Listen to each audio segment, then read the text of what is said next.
একবার একটি শহরের রেল স্টেশনে একটা ভিখারি থাকতো। ওই ভিখারি সেইখানে আসা ট্রেনগুলোতে যেই সমস্ত যাত্রী বসে থাকতো তাদের কাছ থেকে ভিক্ষা চেয়ে নিজের পেট ভরাতো।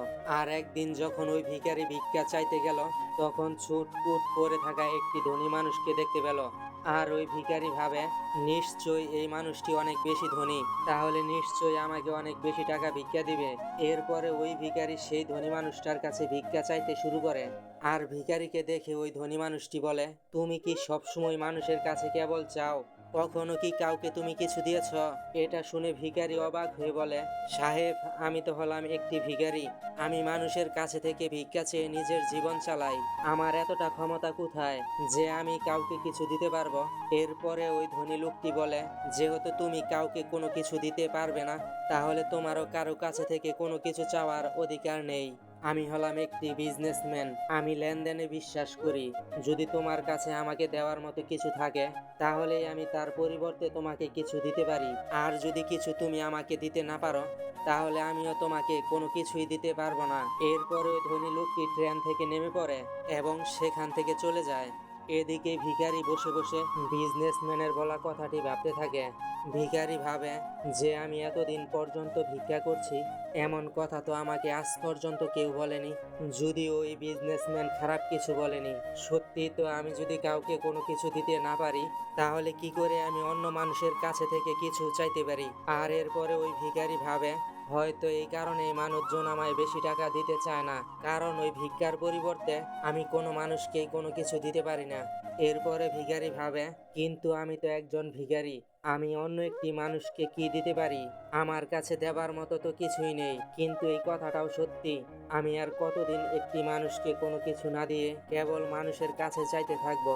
আর সবশেষে ভিখারি সিদ্ধান্ত নেয়, আজকের পরে যে মানুষই তাকে ভিক্ষা দিবে, আজ থেকে ওই ভিখারি তার পরিবর্তে তাকে অবশ্যই কোনো কিছু না কিছু দিবে। কিন্তু এখন ভিখারির ব্রেনে এই কথাটি চলছিল, যেহেতু সে নিজেই একটি ভিখারি, তাহলে ভিক্ষার পরিবর্তে সে অন্যদেরকে কি দিতে পারে?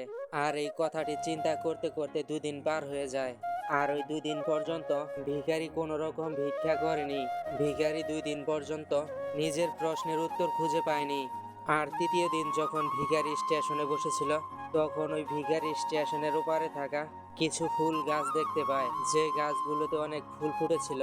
এরপরে ভিখারি ভাবে, আমি যদি আমাকে ভিক্ষা দেওয়ার পরিবর্তে মানুষকে একটা করে ফুল দেই, তাহলে কেমন হতো? আর এরপরে ভিখারি সিদ্ধান্ত নেয় যে আজ থেকে ভিক্ষার পরিবর্তে একটি করে ফুল দিবে। আর এটা ভেবে ভিখারি সেখান থেকে কিছু ফুল ছিঁড়ে নেয়।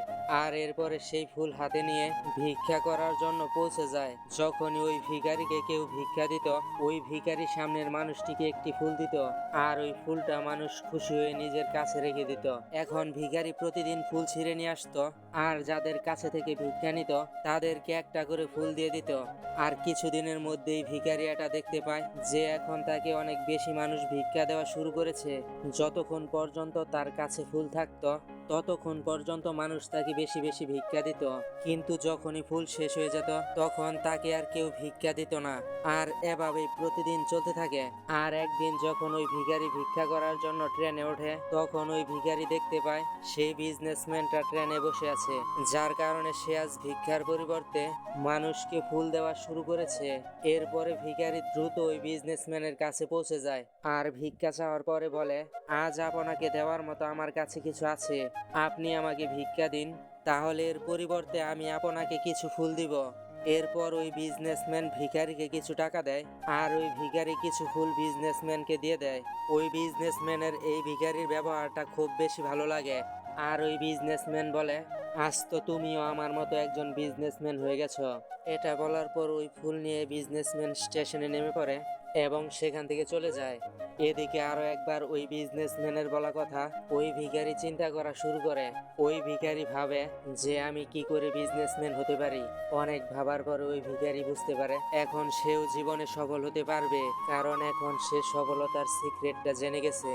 এরপর ভিখারি ট্রেন থেকে নেমে পড়ে আর জোরে চিৎকার করে আকাশের দিকে তাকিয়ে বলতে থাকে, আমি কোনো ভিখারি নই, আমি হলাম একটি ব্যবসায়ী। আমি ওই ধনী বিজনেসম্যানের মতোই হতে পারবো, আমিও ধনী হতে পারবো।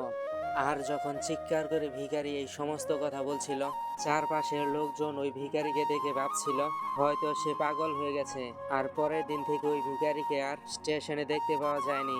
আর 6 মাস পরে ওই স্টেশন থেকে দুজন মানুষ শুটকুট করে যাত্রা শুরু করে।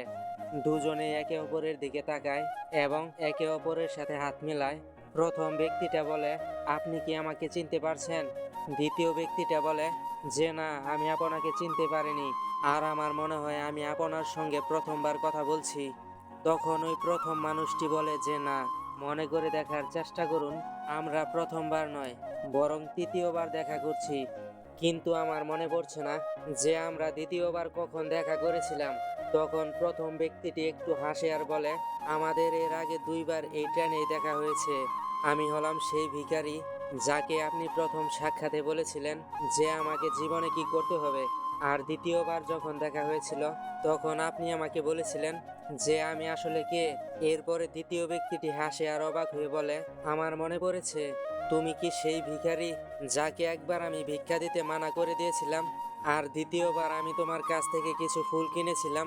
কিন্তু আজ তুমি এই ছুটকুট করে কোথায় যাচ্ছ, আর আজকাল তুমি কি করছো? তখন ওই প্রথম ব্যক্তিটি বলে, হ্যাঁ, আমি হলাম সেই ভিখারি, কিন্তু আজ আমি একটি ফুলের অনেক বড় ব্যবসায়ী, আর ব্যবসার কারণে আমি অন্য শহরে যাচ্ছি। এরপরে প্রথম ব্যক্তিটি কিছুক্ষণ চুপ থাকার পরে বলে, আপনি আমাকে প্রথম সাক্ষাতে সেই কথাটি বলেছিলেন যেটা এই প্রকৃতির নিয়ম, আর এই প্রকৃতির নিয়ম অনুযায়ী আমরা তখনই কোনো কিছু পাবো যখন আমরা কোনো কিছু দেব। আর এই নিয়মটা বাস্তবে কাজ করে, আর এটা আমি খুব ভালোভাবে অনুভব করি। কিন্তু তারপরেও আমি নিজেকে সবসময় ভিখারি মনে করতাম, আর এর বাইরে আমি কখনোই কোনো কিছু চিন্তা করিনি। আর দ্বিতীয়বার যখন আপনার সঙ্গে আমার দেখা হয়, তখন আপনি যখন আমাকে বলেছিলেন আমি একজন বিজনেসম্যান হয়ে গেছি, তখন এটা আমি বুঝে নিয়েছিলাম যে মানুষ আমাকে এত বেশি ভিক্ষা কেন দিচ্ছে। কারণ তারা আমাকে ভিক্ষা দিচ্ছিল না, বরং তারা ওই ফুলের মূল্য দিচ্ছিল। প্রতিটা মানুষ আমার ফুল কিনে নিচ্ছিল, কারণ এর থেকে সস্তায় অন্য কোথাও ফুল পাবে না। আমি মানুষের চোখে ছোট একটি ব্যবসাদার ছিলাম, কিন্তু নিজের চোখে আমি একটি ভিখারি ছিলাম। আর আপনার বলার পরে আমি বুঝতে পারি যে আমি একটি ছোট ব্যবসায়ী। এরপরে আমি ট্রেনে মানুষদের ফুল দেওয়ার কারণে যে টাকা রোজগার করেছিলাম, সেই টাকা দিয়ে আমি অনেক ফুল কিনে নেই আর ফুলের ব্যবসা করা শুরু করে দেই। এখানকার মানুষের ফুল অনেক পছন্দ, আর তাদের এই পছন্দ আজ আমাকে ফুলের অনেক বড় ব্যবসায়ী তৈরি করে দিয়েছে। এই দুটো ব্যবসায়ী এখন অনেক খুশিতে ছিল, আর তারা তাদের স্টেশনে আসার পরে ট্রেন থেকে নেমে পড়ে এবং নিজের নিজের রাস্তায় চলে যায়। বন্ধুরা, এই গল্প থেকে আমরা অনেক কিছু শিখতে পারি। গল্পের প্রথম যে বিজনেসম্যান ছিল, উনি গিভ অ্যান্ড টেক এই পলিসিটাকে খুব ভালোভাবে জানতো। পৃথিবীর যেসব বড় বড় বিজনেসম্যান আছে, তারা প্রত্যেকে এই গিভ অ্যান্ড টেক পলিসিটাকে ব্যবহার করে, আর এর ফলে আজ তারা এত বড় বিজনেসম্যান হতে পেরেছে। আর এই নিয়মটাই ওই ভিখারিকে শিখায়। ভিখারি তার নিজের জীবনে প্রয়োগ করে, আর তার পরিণামটা তার জীবনে খুব দ্রুত দেখতে পায়। ওই ভিখারি বুঝে গিয়েছিল যে তাকে কি করতে হবে, কিন্তু নিজের ছোট চিন্তার কারণে সে নিজেকে ভিখারি মনে করছিল। সে নিজেকে চিনতে পারেনি, সে নিজের আত্মসম্মানটাকে বুঝতে পারেনি, যার কারণে তার চিন্তাটা পরিবর্তন করতে পারেনি। তাই যদি আপনিও আপনার চিন্তাকে পরিবর্তন করে নিন, তাহলে আপনি যে কোনো কিছু অর্জন করতে পারবেন।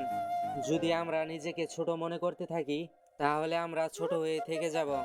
জীবনে বড় হওয়ার জন্য আমাদের চিন্তাকে পরিবর্তন করতেই হবে। আমাদের নিজের সম্পর্কে বড় কিছু চিন্তা করতে হবে, তারপরে আমরা জীবনে বড় হতে পারবো।